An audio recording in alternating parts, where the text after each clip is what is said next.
administration's 50 other scandals.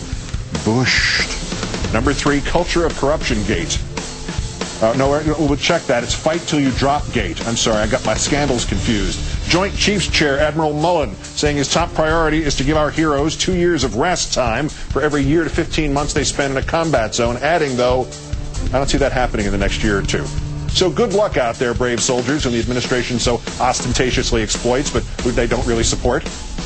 Number 2, no bid gate. This is about John Ashcroft's golden parachute. After he left the Justice Department, he got a no-bid contract worth at least $28 million from the Justice Department for his law firm to negotiate a settlement with a corporation on behalf of the Justice Department. The bad news is Mr. Ashcroft may be called to testify to the House Judiciary Committee this week. Good news is, if everything falls correctly, he might get to spend some time having all his expenses paid for by the Justice Department while he stays at one of their little facilities scattered across the wide prairie. And number 1, nexus of politics and terrorgate. Here we go again.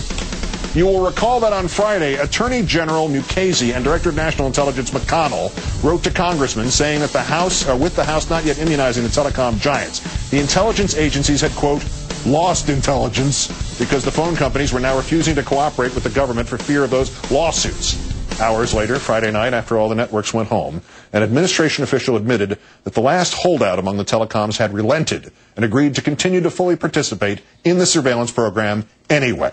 So naturally, given that Mr. Mukasey and Mr. McConnell and Mr. Bush all made these huge, scary speeches about how the Democrats were endangering Americans by not throwing the Constitution under the bus, and then it turned out the telecoms were cooperating anyway, now, obviously, Mr. Mukasey and Mr. McConnell and Mr. Bush, they will all make big speeches saying they were wrong and they shouldn't have unnecessarily alarmed the public and... Oh, right. I forgot for a moment what kind of presidency we're all living through. Sorry.